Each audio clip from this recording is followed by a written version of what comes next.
सो आज हम डिस्कस करने वाले हैं कि हमें एयरपोर्ट और फिर इंटरनेशनल कंट्री में कौन कौन से डॉक्यूमेंट्स की नीड होती है, कौन कौन से डॉक्यूमेंट्स हमारे लिए ज़रूरी होते हैं।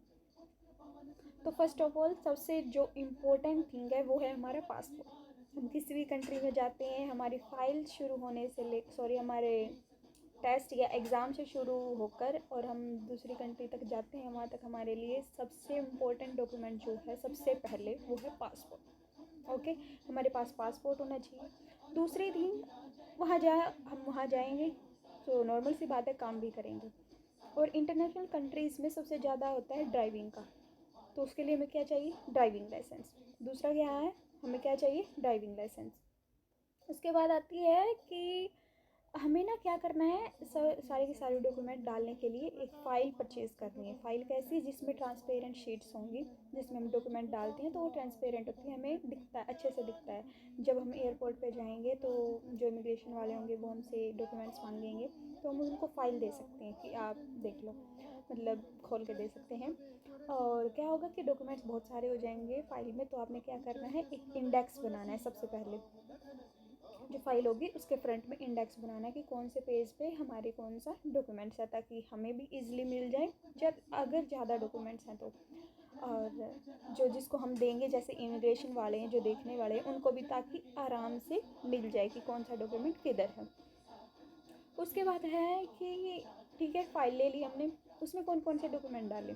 फ़र्स्ट ऑफ ऑल ये बिल्कुल भी मत भूलना कि आपके सारे के सारे एकेडमिक सर्टिफिकेट्स होने चाहिए, जैसे कि टेंथ का डीएमसी जिसको हम बोल लेते हैं, टेंथ की डीएमसी, ट्वेल्थ की डीएमसी। अगर आप ग्रेजुएशन पास आउट हैं तो वो भी, जो जो डॉक्यूमेंट्स हैं आपके एकेडमिक डॉक्यूमेंट्स हो गए हैं, जैसे टेंथ ट्वेल्थ और बाकी सारे जैसे डॉक्यूमेंट्स, स्टडी डॉक्यूमेंट्स, हमारी एजुकेशन डॉक्यूमेंट्स। उसके बाद है फिफ्थ पॉइंट की हमें क्या कैरी करना है, आइल्स और पीटी का स्कोर की कॉपी, फ़ोटो कॉपी, ठीक है, वो हमने कैरी करना है। और उसके बाद वर्क एक्सपीरियंस, जैसे क्या होता है, जो आफ्टर ट्वेल्थ के बच्चे होते हैं उन्होंने कुछ जॉब की होती हैं, तो मत भूलना वो वर्क एक्सपीरियंस आपने लेके आना है, ज़रूर से ज़रूर लेके आना है। क्योंकि हम किसी भी कंट्री में जाते हैं तो वहाँ जॉब के लिए अप्लाई करते हैं तो वो वर्क एक्सपीरियंस मांगते हैं कि आप लोगों ने क्या क्या किया है इंडिया में या जिस भी कंट्री से आप बिलोंग करते हो, हमें दिखाओ, वर्क एक्सपीरियंस हमें चाहिए।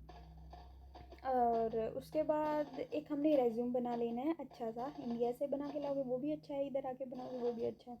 बट क्या क्या रेज्यूम में क्या क्या होना चाहिए, आपका नाम, ईमेल, फ़ोन नंबर, एड्रेस, इधर का एड्रेस जहाँ पे आप रहोगे, दूसरे इंटरनेशनल कंट्री उसका। और आपका वर्क एक्सपीरियंस क्या क्या है, आपने स्टडी में क्या क्या लिया है इधर, क्या क्या डिप्लोमा, मतलब जो भी आपका है सब कुछ उसमें होता है, उसमें हमने करना होता है। बट वो अच्छे से शो करना होता है कि ताकि जहाँ भी हम इंटरव्यू देने जाएँ या जो भी हमारा रेज्यूम देखे वो देखते ही खुश हो जाए कि वाह इतना अच्छा, मतलब है, इतनी क्वालिटीज़ हैं, इतना कुछ कर रखा है, खुश होता जाए देखने वाला।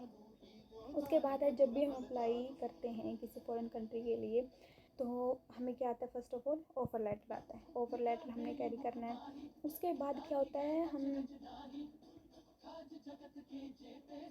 सीओई,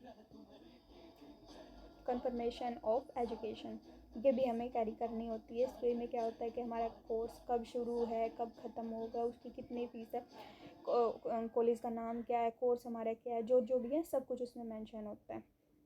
उसके बाद होती है मेडिकल रिसिप्ट, मेडिकल रिसिप्ट जहाँ पे हमारा मेडिकल हुआ था,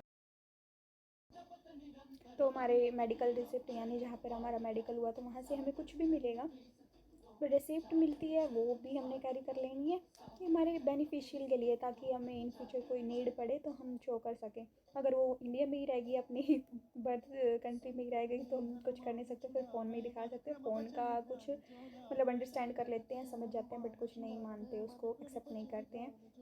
उसके बाद क्या है, वैक्सीनेशन सर्टिफिकेट, हमारे पास क्या होना चाहिए, हमारा वैक्सीनेशन सर्टिफिकेट होना चाहिए, जिसमें ये लिखा होता है कि फर्स्ट डोज़ कब हुई है, सेकेंड डोज़ कब हुई है। तो उसके बाद होता है वीज़ा कॉपी, वीज़ा की कॉपी लेनी होती है। वीज़ा में भी ये होता है ना कि वीज़ा की स्टार्टिंग डेट और वीज़ा एक्सपायर कब होगा, वो सब मेंशन होता है। पासपोर्ट कॉपी लेनी है, और बर्थ सर्टिफिकेट, जो भी आपके पर्सनल डॉक्यूमेंट्स हैं, बर्थ सर्टिफिकेट हो गया या रेजिडेंस ऑफ इंडिया वगैरह, मतलब ये क्या है हमने रख लेने हैं। अब इंडिया में तो कोई उनका काम ही नहीं होगा ना सॉरी, हमारी बर्थ कंट्री में तो हमारा कोई काम ही नहीं होगा ना उनका, तो हमें खुद कैरी कर लेने हैं।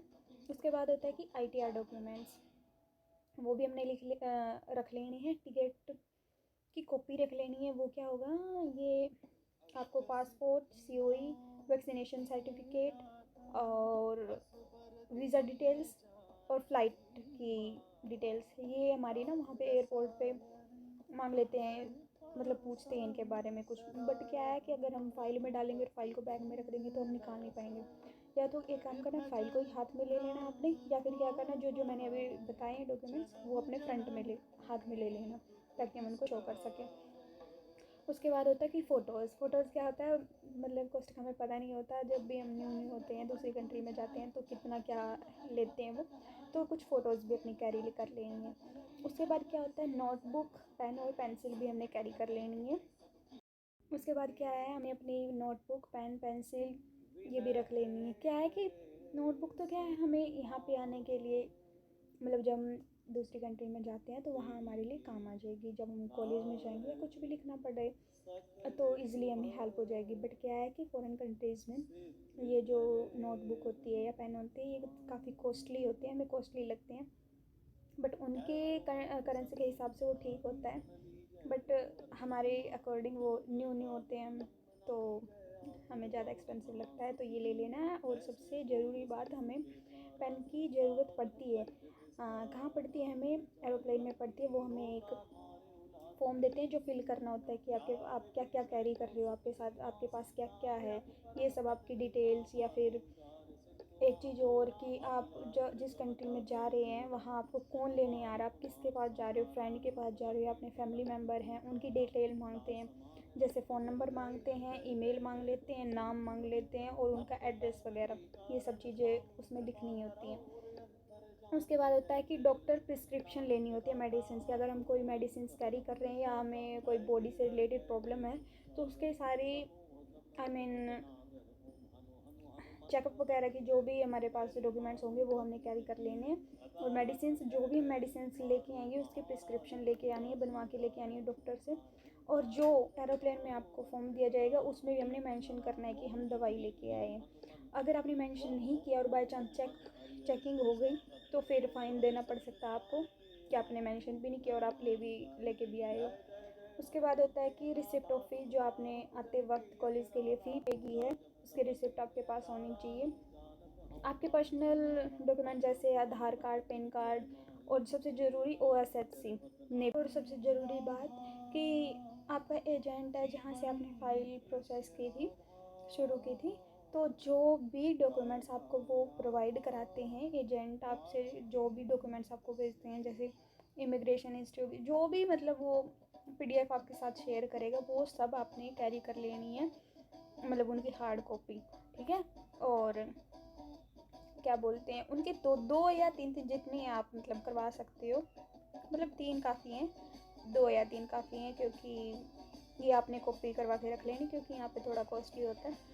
तो ये कॉपी रखवा लेनी है, अपने फ़ोटोज़ ले लेनी है और ध्यान से जो जो भी डॉक्यूमेंट्स है वो रख लेने हैं। नेक्स्ट वीडियो में हम डिस्कस करेंगे कि हम मतलब ड्रेसेस में हमें क्या क्या लेना चाहिए। बर्तन में कुछ बच्चे कंफ्यूज रहते हैं ना कि हम बर्तन लेके जा सकते हैं, हम ये चीज़ लेके जा सकते हैं, हम ये चीज़ लेके जा सकते हैं। तो नेक्स्ट वीडियो इस टॉपिक पे रहेगी कि हम क्या क्या लेके आ सकते हैं। ये डॉक्यूमेंट्स का हमने सेक्शन क्लियर कर दिया। अब आगे हमारा होगा कि हम ट्रॉली बैग में क्या क्या लेके आ सकते हैं, कितना वज़न होना चाहिए।